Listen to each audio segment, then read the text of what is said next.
yi ñu ngi leen di nuyu di rafetlu seen ànd ak RFM di leen ñaanal jàmm yi sàkku ñaan ci yéen benn waxtu ci studio Eva Mbaye bismillah ci xibaar yi. court-circuit jur ak lakk tey jii ci fi nga xamante ni mooy service cardiologie fa nuy fajee lu jëm ci wàllum xol ca Le Dantec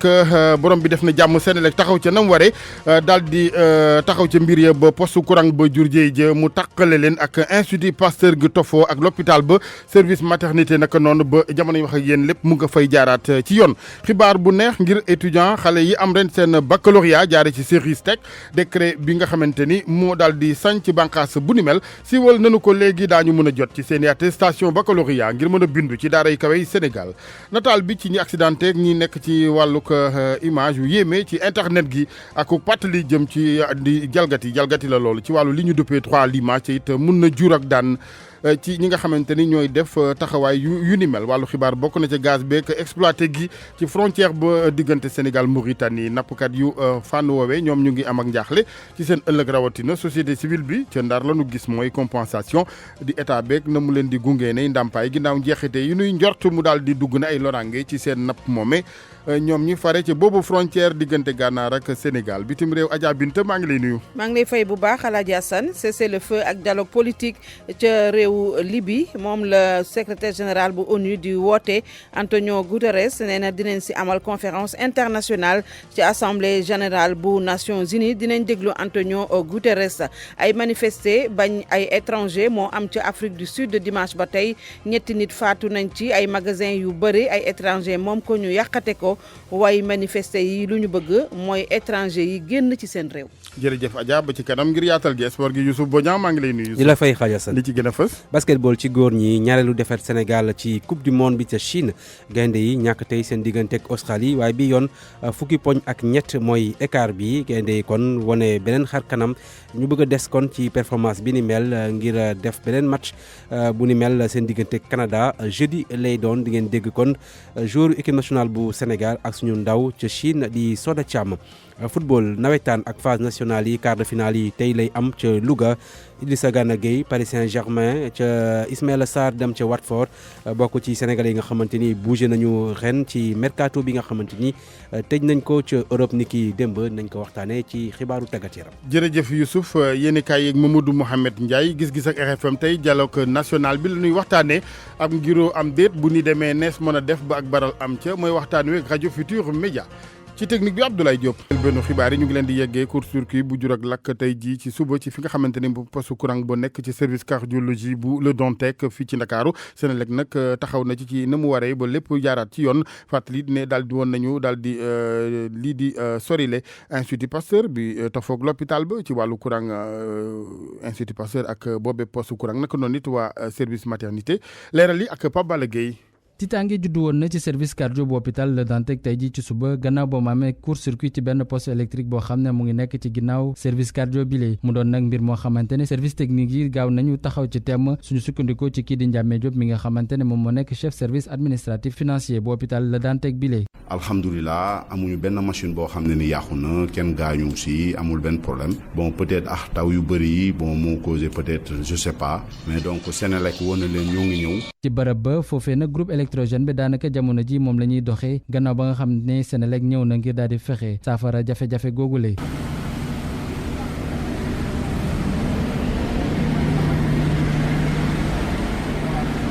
ci service cardio bi nag foofee daanaka mel na ne ñi nga xamante ne ñoom ñooy yenn ci patients yi ak ñi nga xam ne ñoo leen gunge yéguñu mbir mi lee ku ci nekk ma nga toog di féexlu wala sax mu toog di waxtaan ci buntu bi lee.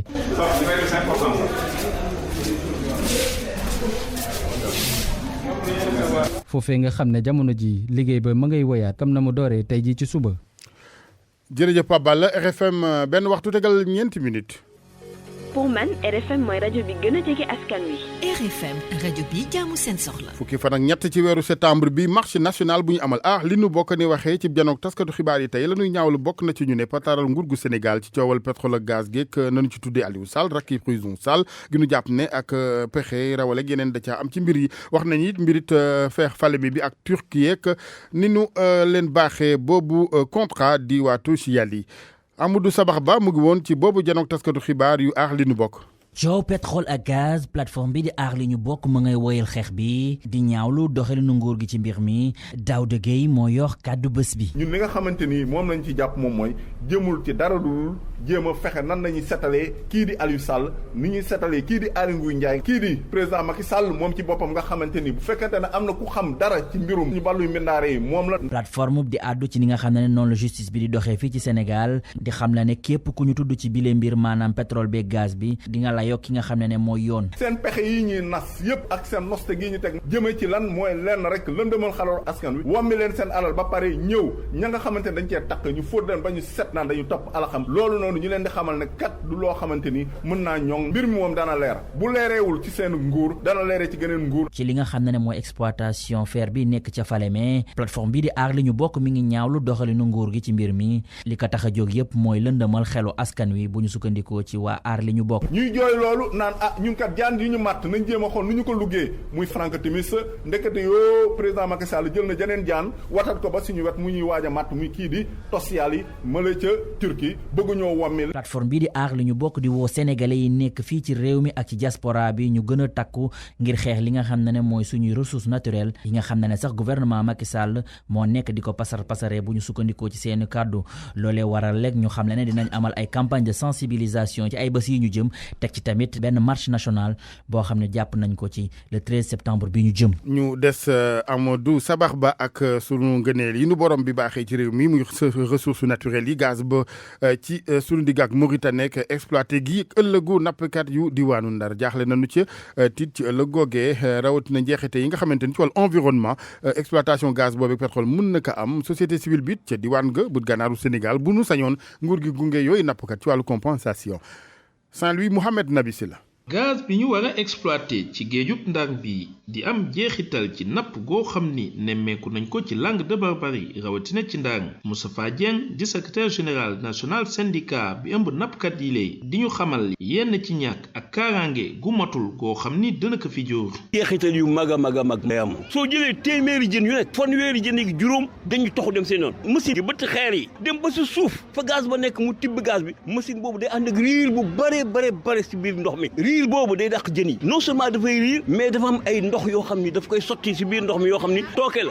la si jën yi kon jën yi dañuy toxu su jën yi toxoo mool yi dinañ ko yëg bu metti Babacar Gaye bu Gox Mbaaj di xamle ni tey jii war nañu fexe ba tàggat nappkat yi àll traité wala yenn ci ndaw yi lee ci métier intermédiaire ngir ñu bañ a mën a ñàkk xëy bi ñu doon def ci wàllub napp gi lee. Langue de Barbarie am na 20 ak juróomi nappkat yoo xam ni ñoo fi nekk te ñi si ëpp ay xale lañu donc ñooñu ku wax pétrole ak gaz wax napp wax ni dëkkandoo bu xaw doy waar lay doon donc population yooyu nañ leen jël ñu former leen si métier yi nga xamante ni duñu métier yu kawe trop mais yu digg doomu la ñuy doon di ay pompiste di ay graisseur di agent de sécurité ak lu ni mel ndax buñ leen bàyyee noonu dinañu taxaw réer te duñu xam fuñ jëm rafet na nag fii ci Ndar ñu ubbi fi benn antenne délocalisée ONFP wala beneen institut bu bees boo xam ni dina former population boobu femme transformatrice yi xale yi ak mool yi nga xam ni dañu dem retraite. kuréel gi juddoo ci Guet Ndar di synergie pour la solidarité et le développement de Saint-Louis gis ni war nañu fexe ba jël ndàmpaay jox ko nappkat yi le ngir xeex ñàkkum xëy mi mën a yokku ci secteuru napp gi le Mamadou Sarr moom lañu dénk lépp lu aju ci wàllub environnement ci kuréel googu. yoon àndu mu teg yoo xam ni yéen ëllëg kat compagnie yi nga xam ñoo ñëw fii di ko exploité am na lu lay yor teg loo xam dañ ko war a warloo ak population bi su ko defee ñoom it li nga xam ni moom lañ leen gàllankoor ñu mën leen ko delloo maanaam ci anam bu nekk bi nga xam ni yéen seen i doom seen sët da ngay mën a dund goo xam ni ëllëg kat du ngeen nekk ci tumuranke wala du ngeen nekk ci ndóol. gaz gi ne ci frontière Sénégal ak Mauritanie am solo lool ñu gis ni réserve mondiale la gouvernement bu Sénégal mu jaral ka lu ne ngir ñu exploiter lu ni mel ci at yi ñu jëm RFM ci Ndar Géej Mohamed Nabi Silla. jërëjëf Mohamed ñu waxtaanee étudiants yi Sénégal ñi ci amee baccalauréat jaare ci série tech ak xibaar bu neex fa ñoom li nga xamante ni mooy décret bi sañ ci boobu série ñu amee bac daal dinañ ko siiwal gi moo doon mën a maye ñu jot ci seeni attestation yi nga xamante ni ñu ngi koy xaar boobaak léegi lu ne la jamono ñu wax ak yéen kon junneeg téeméeri yooyu étudiant mun nañ jot ci yooyu attestation baccalauréat njiital office du bac Socé Ndiaye moo ni waxee Haj Daouda Diouf. problème bi posé woon rek mooy amaguñu woon texte boo xam ne moom mooy ñuy permettre pour ñu joxe attestation yi ak résultat yi mais léegi texte boobu moom génn na président signé na ko jot nañ ko moo tax attestation yi moom mën nañ ko joxe ñu ngi koy sax disponible na sax xale yi bu ñu jaaree mën nañ leen ko jox comme yeneen étudiants yi am seen bac yëpp ñi candidats yi am seen bac yëpp mën nañu dem bindu ci plateforme Campusen bi mais loolu du office du bac moom moo koy gérer direction générale de l'enseignement supérieur ñoo koy gérer ak Campusen donc bu ñu demee ci autorité yooyu yëpp ñoom dinañ leen wax ñoom disposition yi ñu jël pour enrôler leen foofu. mu nekkoon Socé Ndiaye mi nga xamante ni moo jiite office du bac bu baccalauréat bu Sénégal ñu waxtaanee médecin yi nga xamante ni ñoo wekku ci nguur gu Sénégal médecin yi ci public gi ak li nga xamante ni mooy la ñu dogoon ci ñoom ne ay wàlluy ponction ci yooyu payoor daal dinañ ko nag fexe delloo ci seen lii di payoor yooyu fii rek ñuy taxawal ab commission technique buy def ak njàngat ngir xool nag lañ ca war a dogee na mu tëddee ndax leeral ni wàllu impôt fàtte dog gi moo juróon yooyu ponction fa ñoom kon kilifa yi indi nañ ci jubbanti ni ñu ko waxee ba fi lekk ñuy amal commission bi yittewoo dog gi waaye docteur yi ne bu nu sañoon état bi proposé schéma boo xamante ñoom it dina daal di doon lu jaadu oyof ci ñoom ndax du ñooy ñi war a dogi l'impôt ba fàtte di ci am ak yeneen secrétaire général bu SAMES la ñu ci àndal docteur Yéri Camara ak Georges Dethié Diop. li ñu seetlu nag moom mooy li ñu jox comme explication mooy dafa am impôt boo xam ne li ñu waroon dagg ñu ko woon ñu fàttali rek ne du ñun ñooy dagg impôt yi ñun dañuy recevoir sunu salaire rek bu ñu toogoon nag bu ñoom seen liggéey bu dee dafa am benn rëq-rëq bu tax ne ñoom defuñu woon li ñu waroon def entièrement donc am na benn principe bu administration boo xam ne njuumte administration citoyen bi moo ko war a assumer donc loolu ñëpp reconnaître nañ ko bu dee dafa am erreur boo xam ne ñoom ñoo ko defoon ñoom ñoo ko war a assumer fi ñu toll nii dagg en tout cas ñeent fukki junni liggéeykat dina metti moo tax ministre bi nangu na delloo li ñu daggoon médecin yi waxuñu nag dañ koy delloo rek noonu mais suba ñun dañu war a gis technicien bi toog ci réunion xool bulletin de salaire yi calculer xool lan la ñu war a def xool exactement est-ce que li ñu daggoon waroon nañ ko dagg wala bu dee war nañ ko dagg tamit ñu xool nan lañ ko war a defee parce que ñoom ñoo def benn njuumte donc du ñun la ñu war a dagg benn bés brutalement il faut que ñu xool même bu dee dañu war a dagg nan lañ koy maanaam def ay pàcc ci temps bi ba nga xam ne nit ki mën ko antal loolu daal lañu tënk wax tamit ne réunion bi ci ambiance bu baax la déroulé ku nekk reconnaître na say responsabilités te je pense que dinañ benn moment commencement collaboration bu baax la entre finance ak ministère de la santé. mu nekkoon ki jiite SAMES di secrétaire général ba Yéri Camara ci loolee ne waxtaan ak gindiku kon ci wàllu dog gi ñeeli impôt liggéeykat yi yëngu ci wàllu kër docteur médecin yi ci service public du Sénégal ak kilifa yi ci wàllu dog geeg anam yi ñu ko defee ginnaaw ak parti bi mu ci amee wàllu wér-gu-yaram Tambacounda Kolda Sédhiou Ziguinchor dinañu daal di profiter doon diwaan yi dalal 4e édition caravane bi nu jagleel santé reproduction ci wàllum sëy waxtaan nekk tout tànk yi rawatina sëy yu teel yi wàllu ëmb dépistage seet sa yaram ci wàllu jàngoro yi sida ak yeneen leeral yi coordonnateur bu CCA Tomba Madou Cissé ak Moussa Oumar Gueye. région Tamba ñaar CCA la Tamba ak Bakel région Kédougou Kolda ak Vélingara région Sédhiou ak région Ziguinchor donc ñu war a ànd ak ndaw yi jëm si wérgu yaram population yi surtout rawatina ndaw yi njagamaar yi mooy adolescent clôture bi Ziguinchor la incha allah chez William Sambou moo xam ne ay consultation jigéen yoo xam ne par exemple accédé wuñu si planification familiale parce que nee na li tubaab naan taux de prévalence est très bas maanaam planification familiale amu fa doole moo xam Tamba la mooy comme Kolda la donc ñu war a participer ñun tamit ñu mën a ñu relever loolu espacement de naissance wala yooyu ñu mën accéder si au service 7 4x4 yu bees tax ñaar bus di moins benn bus ak benn minibus ak camion sono fokk CCA bu nekk fukki ndaw la indi juróom-ñeent fukk ak juróom-ñett daanaka téeméer nit ñoo ñuy accompagner parce que am na yeneen partenaires yu ñuy liggéey ñu bokk ci caravane bi. te lii ca Djibanaar maire ba muy di président conseil départemental bu Goudomp moom la mu bëgg ci état Sénégal mooy ñu daal di gën a yokk matuwaay ci wàllum kaaraange ci biir Saloum Sénégal moytu lu ci mel ni ñàkkum kaaraange fa ñoom caacum jur géeg yeneen ñu bañ a naagu topp akalmi gi loolu daal la gis moom maire bu Djibanaar Ibou Diallo Sadio ñu teewlu ko. crise bi jeex na mais dafa am lu mu jur mooy sàcc bi ak braquage yi ak circulation de drogue là il faut que ñu wax ko état bi jël ay jumtuwaay mu am des possibilités état am na moyen je le dis aujourd'hui tey le moyen le plus approprié pour localiser vraiment benn sàcc mais ay drone la yéen journalistes am ngeen ay drone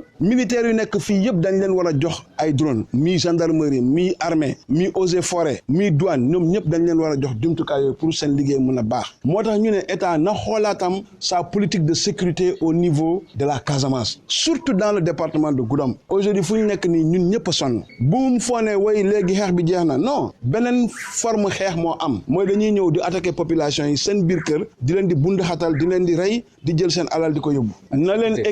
équipement bu doy parce que armée Sénégal am na moyen yow 4 avril boo ko xoolee fii ñëpp xam nañ Macky Sall bu mu ñëwee et ñu ngi ko si félicité vraiment dafa équiper armée Sénégal am nañ benn arsenal bu impressionnant et suñu militaire ay jàmbaar lañu foo dem on loue le professionnalisme de l'armée sénégalaise donc lan moo si des ñu jox leen ay jumtuwaay yoo xam ne vraiment ñoom tam mun nañ aar population bi c'est pour cela vraiment ñu ngi interpeller autorités yi ñu def loolu ñu jàppale tam population bi jàppale population bi mooy lan ñu andi ay cantonnement yoo xam ne ñoom ñoo ko fi yëkkati woon. pour man RFM mooy rajo bi gaaw ci xibaar yu wóor. RFM xibaar yu wóor te wóor. ñu waxtaanee ci internet geeg yenn ci ay nataal yu ñu ci wane yu yéeme doy waar ñu accidenté ak yeneen nekk ci anami lorange ak ciwal gi ñeel yooyu nataal pàttali gi rek mooy loolee jalgati la ci wàllu yoon rawatina sañ-sañ bi ñu duppee droit à l'image leeral li Mouhamed Ali Mouba. léeg-léeg da ngay gis ci internet bi ñu publier ay image accident ay nit ñuy accidenté gaañu wala ñenn ñi sa ñàkk seen bàkkan léeg-léeg itam média yi def li nu mel ci site internet yi loolu nag kii di Diatou Cissé nekkoon secrétaire général SYNPICS syndicat journaliste ak ñi liggéey ci wàllu communication jàpp ni jaadul benn yoon. ñuy wone di leen wone léeg-léeg nga gis ñu wone leen deret bi di wal léeg-léeg nga gis ñu wone leen daal ci anam yoo xam ne doomu aadama nangu ko yegg foofu ak nit surtout koo xam ne mënatul boppam dara loolu xel mënu ko nangu loolu mooy ci côté rek humain ndax ñooñu tëdd foofu te ñu bokkoon ci ñun ñoom dañoo am ay mbokk ñoo xam ne am nañu naqar am nañu metti jarul ñuy gis image yooyu mu wala photo yooyu mu di leen topp seen giiru dund. Diatou Cissé yokk ni ci lu bëri témoins yi ñooy jël image yooyu léeg-léeg itam site d'information yi reprendre ko. bu ñu jëlee li xewoon 11 septembre États-Unis ay junni nit def kenn musul gis benn journaliste wala caméraman américain mu wone seeni corps ma yaakaar ne ñooñu ëpp ñu dignité tamit ñi nga xam ne jëye dafa leen di dal ci suñu dëkk bi. waaye nag képp koo xamante ni def na li nu mel amoo autorisation boo moyul yoon mun na dal sa kaw bu ñu sukkandiku ci Mouhamadou Diop nekk ci commission données personnelles yi. alors que li loi bi wax mooy il faut nga am autorisation wala consentement pour nga mun a photo ko déjà ba pare publier photo yi partager ko que ça soit sur internet wala ci li ñuy wax ci ay réseaux sociaux donc boo ko defee rek yaa ngi violer loi bi. waaye nag média yi bu leen neexee mun nañ utiliser image yooyu ngir ñu illustrer seen article waaye ñu flouter ko su ko defee ñu bañ a xàmmee nit ñooñu. jërëjëf Mouhamed Ali Mouba kon ñuy wàccoo ak li nga xamante ni mooy yoon ci sañ-sañu nit ki ci wàllu nataalam ni ko Diatou Cissé waxee laata sax yoon mbiram nit ak nit rek du teggin du kersa leneen ci xibaar wàllu politique aslëf ak mouvement bi taxaw plateforme mu ñu duppee ko taxawu Macky wax ak askanu Sénégal loole ginnaaw bi nu gisee ñoom plateforme boobee ci njiital El Hadji Maodo Malick Mbaye lenn ci ak bàyyiku ci ñenn ñi nga xamante ni waroon a jiitu ci jàppale gi ñeel président Sall ak liggéey gi ak ñi xalaat xaat lu jëm ci wàllu wuutoog yeneen Maodo Malick Mbaye nekkoon tey ganu RFM matin. président bi démb la am juróomi weer bi mu prêté serment bu ñu gisee ni mbiri ndono ak kuy taxaw ak kuy dem ak ñan ñooy ànd mi ngi commencé ñun même di poser problème ñun li ñu war rek lañu def mooy ñu alerter ñu jàpp ni aussi li nga wax noonu am na mais loolu responsabilité président la parce que président nag mooy fal mooy folli mooy réaménage gouvernement ñun mën na am sax li ñu gis ni président gisu ko moom bu fekkee gis na li mu war a def dañ koy bàyyi mu def ko mais may wax ni rek li tax ñu jàpp ni jóg jot na mooy di ne que Sénégalais yi dañ ñoo wóolu woon dénkuñu wóoluwaat ñu dénkaat ñu am ak ñoom benn rendez-vous ci benn kër rek bu dee fukki nit dañu xëccoo benn kër nan lay demee donc ñu jàpp ni ñun li ñu war a def nañ ko ñi ko defit dañu am sañ-sañ am légitimité def ko ay ñu am dayo lañu ci wàllu politique fa ñu dëkk am taxawaay bi ñu am donc je pense que bàyyi ak président nag moom mu jël responsabilité am par rapport à ça li ñuy ñaan yàlla mooy ñun li ñu gëm ak fokk ak gis ko yàlla na fekk ni amul wala bu amee yàlla na ci solution gaaw am. bu yeesalul maanaam bàyyi mbir mi ni mu tëddee nii lan la mën a jural nguur yi ma gis nii ñun muy raam ci ñag bi te jëm ci ñag bi bu fa demee dafay sanc kër te bu fa sancee kër dina poser problème.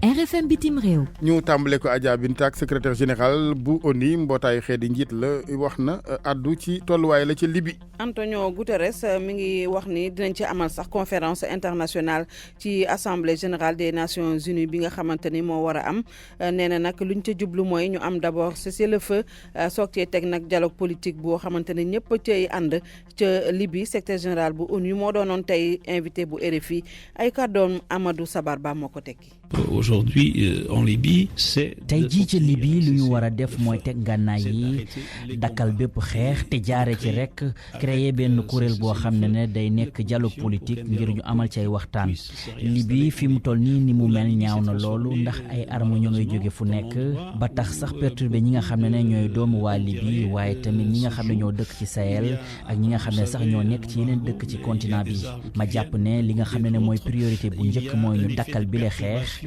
dajale ñëpp ñi nga xam ne ñoo fa am ay intérêt ca Libye ngir ñu toog amal ay waxtaan fi mu toll nii nag jot nañu dakkal boobile xeex ndax kenn du ci gagné. d'arrêter parce que personne ne gagne, tout le monde perd. ca Gambie moom procès bi nga xamante ni fanweer ak juróom-ñaari nit lañ doon àtte tey jii wala ñu bëggoon leen àtte ndax dañ doon manifester ba pare toj marché Serekunda xam naa Alaja San xam nga Serekunda ca Banjul ndax demoon nga fa nag ñooñu nag kon tey jii procès boobu mujjul a am ndax dafa amoon ñi doon manifester ñëw fa doon leen jàppale ne procès bi du am moo tax nag procès bi mi ngi waroon amee sax ca tribunal bu Kanifing waaye dañ koo mujj dàq yóbbu ko nag ca Banjul. amaloon nañ fa ngan jamono yaay jàmmee Walfadjri rek invitation bu neex nag Adja Binta ginnaaw bi mu ñëwee Ndakaaru xas ñu mu ne la vache qui rit laa bëggoon wax ne Walfadjri bon ñu ñëwaat ci xibaaru actualité ak saisie drogue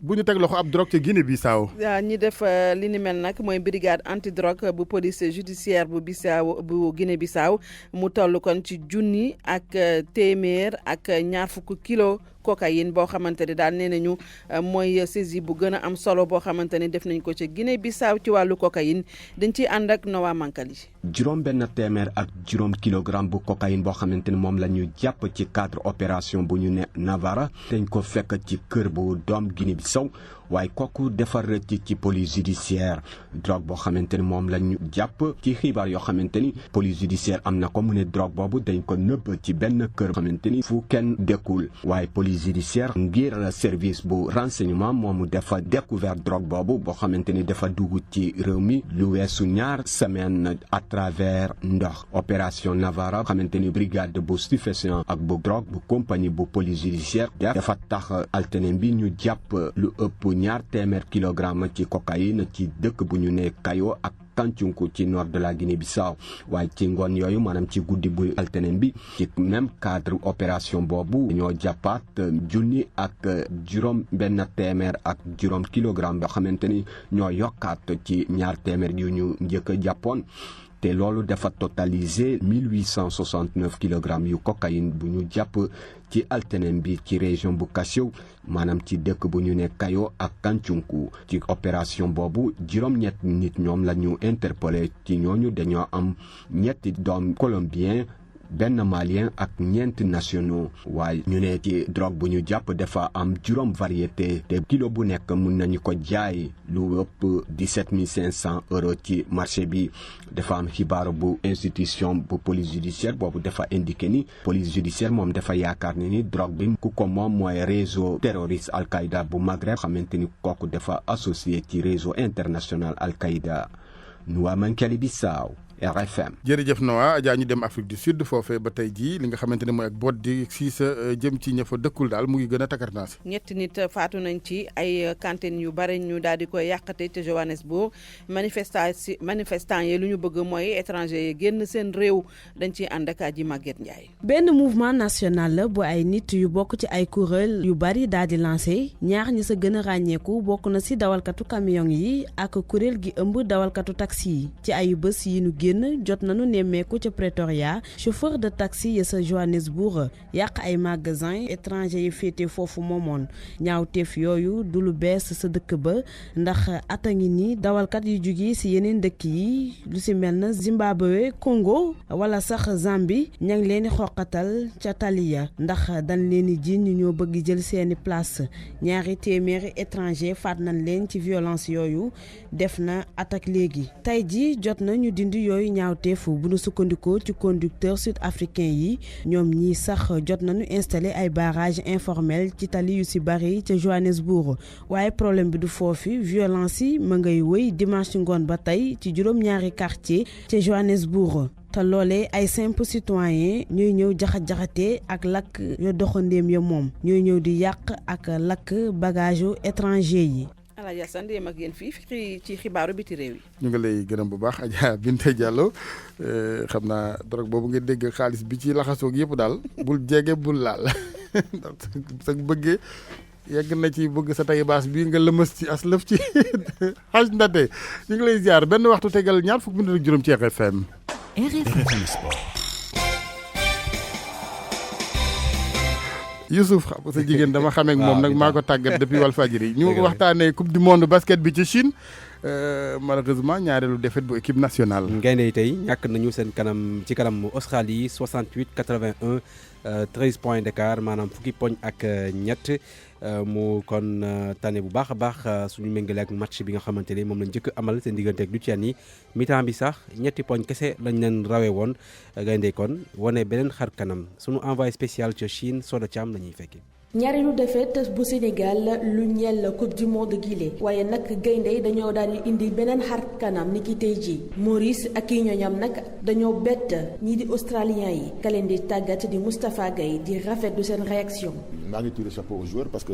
ñoom ñoo jël conscience que war nañu jouer autrement dans le très haut niveau. moom capitaine u gaynde yi sax xamal nañu ni Sénégal ñàkk na naam waaye def nañ seen kéem kattan ba Australie toroxalu leen ci loolee nag moom Maurice Ndour yokku ci ne fi mu nekk nii mënatuñoo dellu ginnaaw dem ba jeex rek. fier de mes gars tey wane nañ lan la ñu capable lan la ñu mën a def. je pense que prochain match contre Canada bu ñëwee ak même mentalité bi yàlla mën nañoo may ndam tey premier quart-temps bi on était dans le match même ba quatrième quart-temps ba muy desee 4 minutes yooyu on a été à 5 points d'écart. donc tout était possible. je pense que arbitre yi tamit war nañ xoolaat parce que y avait beaucoup de fautes yoo xamante ni suñ ko tiré wuñ ko du ma mës a jooy côté arbitrage parce que ñoom tamit nit lañ mais on avait besoin de ça. kay tàggat sa gaynde yi Moustapha Gueye xelam jamono ji ma nga ca ñetteelu jongante ak Sénégal. match bi di ñëw match qualification la parce que ñu ko jàppee ne tournoi période bi pour ñu dem fa il faut ñu am ndam fii donc dinañ def lépp lu ñu mën pour mën a gagner Canada pour mën a dem ci match classement yi am kii bu gën a baax. lu ñeel gi la jongante nag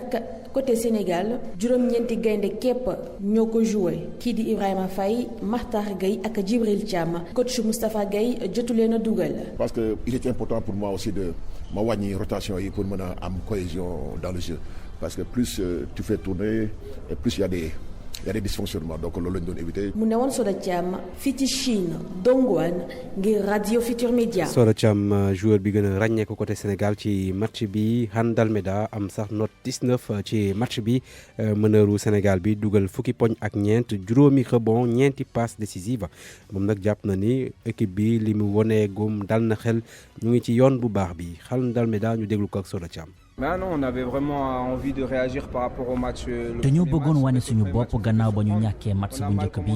bi nga xam ne sax dañoo bettoon te nañu ko dooree woon baaxul loolee waraloon ñu doon wane suñu bopp ngir xamal askan wi ne li ñu fi indi du neen naam sax ci poule bi ñu nekk jafe na loolu moo tax ñu wane ak njàmbaarteeg Pastef naam sax gañeeguñu benn match waaye ba tey ñi ngi am espoir ndax dese nañu ñetti match te dinañ def suñu kéemtalaay kàttan ci yooyu lay jongante xam nañ bu baax ne dañoo war a prouver ci yeneen match yi ma jàpp ne ñi ngi ci yoon wu baax ci ay détails yu ndaw la ñu ñàkkee bile match waaye taxul tamit ñu bàyyi suñuy yoxo jàpp naa ne li des ci tournoi bi dinañ ci def ay jéego yu am solo. J'espère que ça va le faire pour le reste du tournoi. Han Dalméda beneen matchu Sénégal bi ci wàllum poule kon Canada lañ ciy dajale jeudi bu 7h30 jotee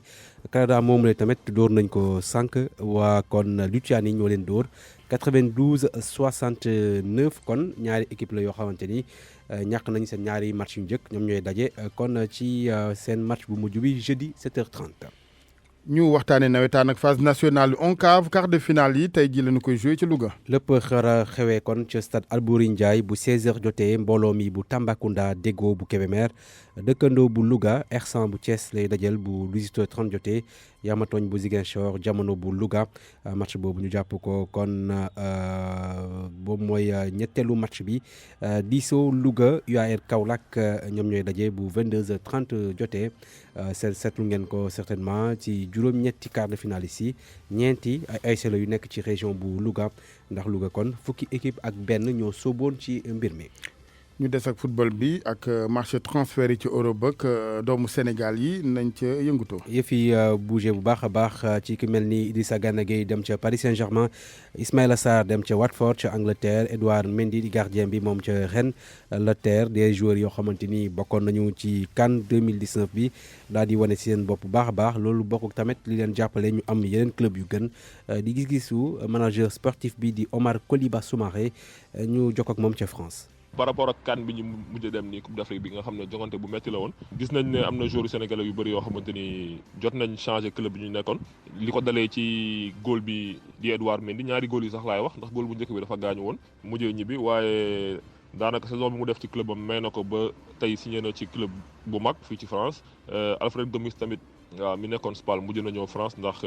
kii bi mu mujj def Coupe d'Afrique bi ki di mel ni Idrissa Gana Gueye nga xam ne Paris Saint-Germain daf ko toppoon depuis daaw gis nañ ne xëy na CAN bi gën na leen yokk firnde ne joueur bu ñu war a mën a soxla la te alhamdulilah bi mu ñëwee ba léegi mi ngi wane ne que li ñuy def noonu waruñu ko rëccu si moom waaw ku mel ni Ismaïla Sarr tamit dem na te joueur bu mel ni Mbaye Niang donte dugalul but sax gis nañ ne tàddare nañ gën nañ ko jox seen confiance gën ko wóolu bàyyi ko si seen équipe signal ko donc bu weesoo loolu tamit am na ay joueurs sénégalais yoo xamante ni nekk ñu woon Coupe d'Afrique ba waaye seen saison bi ñu def daaw ku ci mel ni Arthur Yannick Gomis mi dugal 17 bi maanaam fukki but ak juróom-ñaar ci saison bi passé dem na fi Guingamp donc gis nañu daal joueurs sénégalais yi ci mercato bii nii jot nañ bouger lu bëri te loolu yëpp dafay gën a dooleel footballu Sénégal rek. kooku di Omar Kobali Soumaré nekk agent Yannick Arthur Gomis mi nga xamante ni wax na ko jógee na Lens dem ca Guingamp ci Ligue 1 moom mooy agent tamit Ousseynou Thioune mi signé ca Sochaux ci waxtu yu mujj ci mercato bi démb Saliou Ciss kon moom engagé wu na ak Nancy Lorraine ci Ligue 2 bu France Nicolas Jackson ndaw la boo xamante ni kon Casa Sport la jógee terre ca Villarreal di club bu nekk ca Liga espagnole maanaam première division bu Espagne attaquant bu 20 ans bi sax jot na joué quelques matchs ak équipe U20 bu Sénégal Aladji Sall. Hadj Youssouf jërëjëf reportage tam xarit ak cere ji. sa plat la wala. waaw am na solo léegi séeréer yi moomatuñu ko de. waaw parce que bu njëkkaat nag séeréer yi moom cere waa sud moom ñànkatang cere joojee ak sew sewaan yi muy àndal. mën nga togg. togg buñ ne cere du sa xel di dem. Aliou Ba ngi mooy day naan yomb ak yeneen. ak ndawal.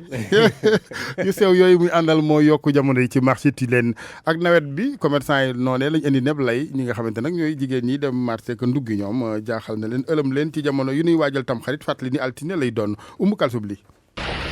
marché Tilène ñoo ngi dund li nga xam ni moo di tamxarit dugub nag bokk na ci li nga xam ni moo di cere ji yokk nañ ci 20 dërëm kilo dugub ja nag dem na ba juróom-ñetti fukk Ibrahima Gueye di commerçant. instant nii nawet la nekk te dugub